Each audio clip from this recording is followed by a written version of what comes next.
आदाब, नमस्कार दोस्तों। आज हम एक ऐसी शख्सियत के रूबरू बैठे हुए हैं कि जिसके बारे में जितना भी कह सकते हैं वो कम होगा। आपका जो नाम है वो हमारे लिए एक आइडियोलॉजी है, क्योंकि आपका जो ताल्लुक़ है वो झांसी से है और झांसी से भी मैं और अगर आगे चलूं तो ये ताल्लुक़ आपका जाकर रानी झांसी से मिल जाता है। उस रानी से मिल जाता है कि जिसने पूरी दुनिया के अंदर जो है अपने नाम को रोशन किया, अपनी जान को देकर, जबकि वहाँ छोटी सी एक वो रियासत थी और जिससे वो टकराई और जिसको उन्होंने चैलेंज किया, वो एक पूरी दुनिया पर जिसकी तकरीबन हुकूमत थी। तो आप ऐसे ही घराने के चश्मो चिराग हैं। आप आर्किटेक्ट भी हैं और आप डांस टीचर भी हैं, आप स्क्रिप्ट राइटर भी हैं, आप डायलॉग राइटर भी हैं। मैं ये सब चीज़ें देखता हूँ कि ये प्रोफेशन बहुत अच्छे हैं, लेकिन ये जो राइटिंग प्रोफेशन है इसको कुछ खास लोग चुनते हैं जी। और मेरी अपनी नज़र में वो लोग कुछ विशेष होते हैं। यानी ये कहना चाहिए कि उनको ईश्वरीय एक तरह से वरदान होता है कि वो लिखने को चुनते हैं। आपने इतने सारे सब्जेक्ट पे काम किया है, इतनी डिग्रियां ली हैं, उसके बाद आपने प्रोफेशन, आपने इस राइटिंग को ही क्यों बनाया? वो इसलिए, एक तो पहले ही जब मैं स्कूल में भी था और फिर मैंने उसको हायर एजुकेशन जब मैंने एज एन आर्किटेक्ट परस्यू किया, तो बचपन से ही राइटिंग मेरे साथ ही रही है, क्योंकि मैं पला बढ़ा उस फैमिली में हूँ, उस परिवार में हूँ जहाँ पर सभी लेखक और कवि कवित्री रहे हैं। मम्मी खुद हिंदी में पीएचडी हैं और मैं बड़ा ही उन लोग के बीच में हुआ जो लोग गजलों और कविताओं में रुचि रखते हैं। तो कहीं ना कहीं मेरे अंदर भी आया। मैं भी बचपन से कविताएं लिखते आया हूँ, तो लिखने का मुझे शौक है। वो शौक और बड़ा हुआ जब मैं मुझको कहते हैं मूवीज में सिनेमा में मेरी रुचि बढ़ी, तो फिर वो कविताएं मैं कहानियों में बदलने लग गई, कहानियां लिखने लगा। तो वो इंटरेस्ट मेरे में हमेशा से था। और जब मैं फिल्मों में आया था, मेरी रुचि, जैसे आपने बताया कि मैं डांस में रुचि है, जी। तो मैं जब डांस और फिर डांस से जुड़ी कला, एक्टिंग, क्योंकि मेरा डांस के माध्यम से मैं अपने इमोशंस एक्सप्रेस करता हूँ, जब वो आया तो मैं जब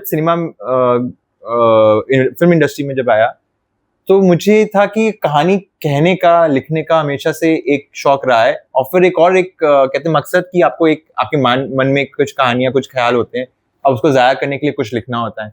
अब वो आप चाहे तो आप कुछ चंद पंक्तियों में आप एज अ पोयम आप लिख दीजिए, बट आपके पास जब आप सिनेमा ही एक मीडियम हो तो फिर वो कहानियों का रूप ले लेती हैं। तो फिर इस तरीके से मैं सोचा कि जो मेरे ख्याल है उसको कहानियों में बदला जाए, और फिर क्यों नहीं एज मूवीज के तौर पे उसको लेके आए। तो वहां से मेरा थॉट आया कि हाँ, मैं कहानियां लिखना शुरू करता हूँ as a screenwriter, scriptwriter. देखिए, ये भी एक अलग सब्जेक्ट है कि स्क्रीन राइटर और स्क्रिप्ट राइटर जी, क्योंकि डायलॉग डिलीवरी जो है वो डायलॉग डिलीवरी आसान नहीं होती है और डायलॉग नया भी होना चाहिए और अब वो बॉडी लैंग्वेज से मेल भी खाना चाहिए। ये चीज क्या इस वजह से आई है कि आप उस घराने से ताल्लुक रखते हैं जिन्होंने अंग्रेजों से युद्ध किया? नहीं, मुझे तो नहीं लगता कि उसका प्रभाव, मतलब ऐसा वो ख्याल प्रभाव जो है उसका प्रभाव अभी तक मेरी जनरेशन तक ऐसा है, ऐसा नहीं। हाँ, मैं सेंटिमेंट्स रखता हूँ। जो भी झांसी वालों ने लड़ाई लड़ी अंग्रेजों के खिलाफ सन 1857 में, मैंने पढ़ा बहुत है और बहुत रिस्पेक्ट करता हूँ कि जिस तरह हमें वो पहली चिंगारी जो आज़ादी की हमने झांसी वालों ने लगाई, रानी झांसी जी ने लगाई। बट वो ख्याल मुझे लगता है सिर्फ हर जनरेशन में उनके जो बड़े होते हैं वहीं से आते हैं और उनके बड़े जो होते हैं वहां से आते हैं। तो एक तरीके से कह सकते हैं कि हाँ, मेरे पर दादाजी के भी दादाजी वो थे फौज में, तो वो ख्याल उस जमाने में तो लोग अपने सारे ख्याल लिख करके ही व्यक्त करते थे। जी। तो आई थिंक वो जो जंग कह लीजिए वो वहीं से शुरू हुआ है, वो पीढ़ी दर पीढ़ी वो ट्रांसफर होता गया और मुझ तक बस ये आया कि हाँ, लोग मेरे जो बड़े लोग हैं, मेरे जो माता पिता हैं या जितने भी अंकल्स हैं, वो राइटिंग को बहुत रिस्पेक्ट देते हैं, उसकी इम्पोर्टेंस समझते हैं, और वो बस इम्पोर्टेंस का ख्याल मेरे में आ गया, तो इस वजह से मैं कहना चाहूँगा कि वो ख्याल आया मेरे में। मैं ये समझता हूँ कि शायद यही वजह है कि आपने वो बागी की स्क्रिप्ट आपने लिखी। जी जी। कि वो चूंकि वो तो आपके दादाजी और उनके भी दादाजी वो काम कर चुके थे जिसको आप इस वक्त आप एक रोशन किए हुए हैं। जी जी जी। बिल्कुल। वो एक दौर शुरू हुआ तो मणिकर्णिका से आप ये कह लीजिए, जैसे आपने सही कहा कि जो कोई भी इंसान होता है उस पर बड़ों लोग का आशीर्वाद होता है। मुझे मूवीज का शौक है, तो मेरी जर्नी की शुरुआत ही झांसी से जुड़ी मूवी की हुई। मुझे पहला चांस एज अ राइटर जी उसी मूवी ने दिया जिस मिट्टी का मैं हूँ। तो शायद वो वहीं से कुछ वो होता है कि डेस्टिनी कुछ काम करवाना चाहती है आपसे, वो अपने आप हो जाता है। तो फिर उसके बाद मणिकर्णिका पिक्चर का नाम था, कंगना रनौत की स्टारर। तो उसके बाद मूवीज में लिखता गया और फाइनली अभी हाल ही में बागी 4 मिली, जो कि एक बहुत ही बड़ी पिक्चर रही, बड़े लोग उसमें शामिल थे, तो सौभाग्य था मेरे लिए कि उसके लिए लिखूं। मैं आपसे एक सवाल और करना चाहता हूँ इसके साथ साथ। आपकी मैं बचपन की तस्वीरें देखता हूँ, बहुत सारे सेलिब्रिटी हैं जिनके साथ आपकी फोटो है। जी। तो ये क्या आप बचपन से सेलिब्रिटी हैं या अब आकर सेलिब्रिटी अपने आप को? नहीं, मैं समझना चाहूंगा अभी मुझे और आगे बढ़ना है, सेलिब्रिटी का वो टैग मुझ पे फिट हो, जस्टिफाई हो उसके लिए। बट हाँ, जो भी हर कोई इंसान अपने जीवन में कुछ बड़ा कर जाता है, तो हमें हमारा भी मुझे लगता है थोड़ा कहते हैं कर्म होता है कि जो किसी ने कुछ अचीव किया लाइफ में, तो उनको जा करके वो एक्सप्रेस करें खुशी कि आपने कुछ अच्छा किया है। इस बात के लिए हम बहुत सौभाग्य महसूस करते हैं कि हम आपके बगल में बैठे हैं, आपका ऑटोग्राफ मिल जाए, तो इस वजह से वो खुशी मुझको भी रहती है। कोई भी बड़ा शख्स जिसने अपना नाम कमाया है, वो क्यों कमाया, क्योंकि उसने मेहनत डाली अपने काम में, तो बस वो उससे इंस्पायर हो सके हम भी, और वो खुशी रहती है। तो इस वजह से सेलिब्रिटीज को मिलते रहे बचपन से, और आशा है कि एक दिन हम भी बने, बट अभी बनने के लिए और काम करना जरूरी है। अच्छा, उनसे मिलना किस सिलसिले में होता था सेलिब्रिटी से? बहुत सारे मैंने सेलिब्रिटी, वो गीतकार हैं, संगीतकार हैं, उनके साथ आपकी फोटोज हैं। इसका मेन क्रेडिट मैं खुद दूंगा, मेरी जो डांस में जो इंटरेस्ट है जी। तो मैं कहीं पे भी बचपन से थैंकफुल टू मम्मी पापा कि उन्होंने हमेशा से मुझे इंकरेज किया डांस के लिए। मैं 3 साल का था तब से मैं स्टेज परफॉर्मेंस कर रहा हूँ। तो जब भी जहाँ पे भी ऐसे मौकों पे गया कि जहाँ पर डांस का जिक्र किया जाए और मुझे अपनी कला पेश करने का मौका मिला जाए, वहां पर ही ऐसे लोग आते हैं। और ये ऐसे ही होता है, कला जहाँ पर हो रही होती है तो कला से रुचि रखने वाले लोग वहां पर आ ही जाते हैं। तो वहीं पर ऐसे सेलिब्रिटीज भी आए जिनके सामने मुझे परफॉर्म करने का मौका मिला, और ऐसे उनसे मिलने का भी चांस मिला मुझे। लेकिन उनमें कुछ तस्वीरें बहुत खास हैं, बहुत पर्सनल तस्वीरें। वो किस तरह से आपने वो उन करीबी पहुंचे? क्या किसी संस्था के द्वारा, या आपके परिवार में कोई ऐसा काम करता है कि वो ऐसे सेलिब्रिटी आपके पास आते रहते हैं? बहुत रीजन है, एक रीजन नहीं है। एक ये है कि खुद मम्मी पापा काफी प्रोग्राम ऑर्गेनाइज करते आए हैं बचपन से, मेरे बचपन से जी। तो उनके बीच में रहा, तो वहां पर ऐसे नामचीन शख्सियत आते गए और उनसे मिलने का मुझे कहते हैं चांस मिला।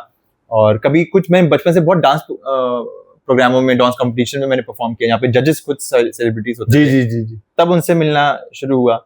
और कभी कोई एक सेलिब्रिटी को अगर उनके दिल को भा गया तो वो किसी और का जिक्र करते हैं कि आप उनसे भी मिलिए। तो बट मैं कहूँगा सिंपल अगर एक रीजन देना हो तो वो एक कला ही आपको 10 जगह पे लेके जाती है। तो थैंक यू कि मैं अपनी कला को करना चाहूंगा कि जो मैं डांस में इंटरेस्ट है उन्हीं लोगों ने इन सबसे मिलाया। तो कभी राइटिंग के माध्यम से, और खासकर जब मैं फिल्म इंडस्ट्री में गया हूँ तब उन्होंने एक पिक्चर के लिए लिखा, तो उसमें जब नाम हुआ और उसमें जो मेरी लिखावट की जब लोगों को पसंद आया, खास करके मणिकर्णिका में मैं कंगना जी के लिए मैंने डायलॉग्स लिखे थे। जी। तो उसमें जो डायरेक्टर थे उनको मेरा काम बहुत पसंद आया, कि हालांकि मैं उस समय और कम उम्र का था जी। तो उस समय अगर मेरे जैसे डायलॉग कोई लिख रहा था तो वो बड़े इम्प्रेस हुए कि अपनी उम्र से ज्यादा बड़ों का परहैप्स जो उस स्तर का कोई डायलॉग लिखे वो मैं लिख रहा था उस समय। तो जब वो पसंद आया लोगों को, जो बोल रहे थे कंगना उनको पसंद आया, तो अगला काम फिर उसी काम की वजह से मिला, फिर और एक अच्छी शख्सियत के साथ बैठे उनके साथ मिलना हुआ, तो बस काम ही आपको लेके जाता है, जैसे कहते हैं कि कर्म ही सब कुछ है। फिल्मी दुनिया में आप किस नाम से लिखते हैं? अभिमन्यु श्रीवास्तव। अभिमन्यु श्रीवास्तव। जी जी। एज ए आर्किटेक्ट भी आपको अभिमन्यु ही जानते हैं लोग? हाँ जानते हैं। और डांस टीचर के तौर पे?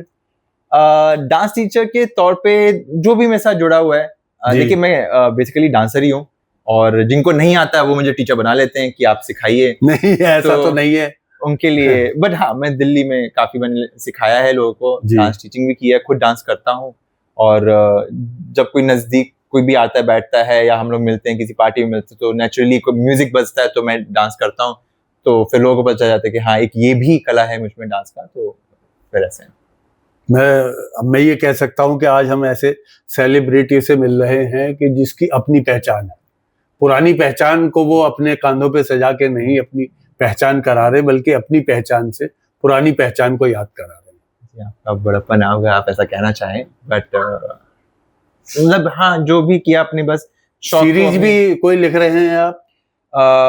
अभी कुछ आगे के लिए लिख रहा हूँ मैं, बट कुछ लिख चुका हूँ मैं। एक जियो हॉटस्टार पे 2022 में एक वेब सीरीज आई थी 9 आवर्स करके, 9 घंटे 9 एपिसोड, और उसमें लिखा भी था मैंने और उसमें एक्टिंग भी की थी मैंने। जैसे कि मैंने आपको बताया कि राइटिंग और एक्टिंग दोनों ही मेरा पैशन है, तो दोनों को उसमें लेके गया और अच्छा रहा। और हम सब ने नाम सुना होगा पुष्पा मूवी का जी, तो उसमें जो एक्टर हैं अल्लू अर्जुन जी, उनके फादर मिस्टर अल्लू अरविंद सर जी, तो उनके लिए भी मैंने वेब सीरीज लिखी थी मस्तीज करके, वो तेलुगु और इंग्लिश लैंग्वेजेस में थी। तो जी ऐसा, तो सीरीज भी मैंने लिखी है और अभी आगे भी कुछ अभी प्रोसीजर में है। मैं आपसे एक छोटा सा सवाल करना चाहता हूँ, हालांकि मैं उसको छोटा समझता हूँ जी, आप उसका जैसा भी बड़ा उत्तर देना चाहें। ये आप, मैंने देखा है कि आपने जो डायलॉग्स लिखे हैं, जो स्क्रिप्ट आप लिखते हैं, वो सबसे जुदा है, वो किसी से मेल नहीं खाती। ऐसा लगता नहीं है कि जैसे किसी राइटर को आपने पढ़ के लिखा हो, बल्कि ये लगता है कि जैसे उस किरदार को आप जी रहे हो। तो ये कैसे मुमकिन कर पाते हैं कि ऐसा डायलॉग आप लिखें? जी अच्छा, काफी अच्छा सवाल है ये। इसके भी दो रास्ते हैं जिनके थ्रू मैं वो जो लिखता हूँ। वो ये एक है कि मैंने प्रोफेशनल ऐसा कहीं से इंस्टीट्यूट से सीखी नहीं है डायलॉग राइटिंग या ऐसा कुछ कोर्स किया हो, ऐसा नहीं है। तो लाइफ में दो टीचर्स आप कह लीजिए, एक है खुद सिनेमा, कि आप बचपन से इतनी मूवीज देखते रहते हो कि आपको कहीं ना कहीं थोड़ी समझ में आ जाती है चीजें कि किस डायलॉग पे लोग इतने क्यों खुश हो जाते हैं, क्या डायलॉग में वो बात है, वो क्या टेम्पो होता है, या क्या कुछ शब्दों की उनकी आवाज होती है जो दिमाग में जहन में रह जाती है। तो वो क्या टेम्पो है, वो क्या बीट है कि लोग इतना रिएक्ट करते हैं। तो वो कहीं ना कहीं आप पिक्चर देखते जाते तो आपको समझ में आ जाती है कि अगर यहाँ पर सामने वाले ने 100 शब्दों का सवाल पूछा, उसका जवाब 10 में भी दे दो, बट अगर एक शब्द में अगर वो जवाब मिल जाए तो वो याद हो जाता है। तो ये हो गया स्ट्रक्चर वाइज आपका ज्ञान, जो आपको जो मुझको सिनेमा देख करके आया।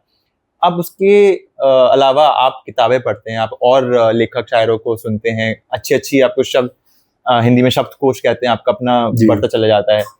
तो आप जितना पढ़ते चले जाते हैं आपको उतने शब्द पता, नए शब्द पता चलते हैं। और हमारी जनरेशन में थोड़ा अभी हिंदी पढ़ना थोड़ा कम हो गया है, तो उस जनरेशन में अगर मैं कुछ ज्यादा हिंदी पढ़ता तो उन लोग के लिए वो नए शब्द होते हैं, तो कहीं ना कहीं वो जुबान नहीं उनको साउंड लगती है और कुछ अलग उनको साउंड लगता है। तो इस वजह से वो कहीं ना कहीं शायद मेरा कुछ लिखावट में नयापन आ रहा है, जो मेरे आसपास के जो लोग हैं वो नहीं जानते।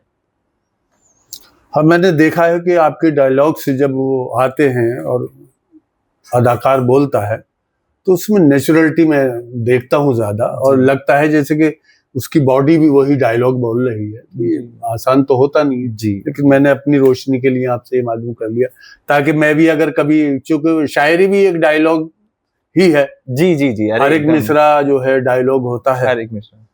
तो कुछ और आप हमें बताना चाहेंगे? आप कुछ और नए काम कर रहे हैं, या लोग आपसे किस तरह से ताल्लुक करें, किस तरह से राबता करें, किस तरह से आपसे मिलें? बहुत सारे ऐसे वो भी होंगे बच्चे जो डांस सीखना चाहते हैं। जी।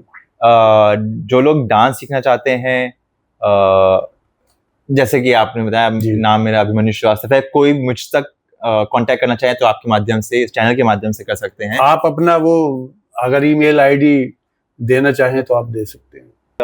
कुछ सवाल हो या मुझसे बात करना हो या कुछ भी सीखना हो, जो कुछ भी मुझे पता हो, तो आप अभी ABHI अभी 1759@gmail.com पे आप मुझे लिख सकते हैं मेल पे।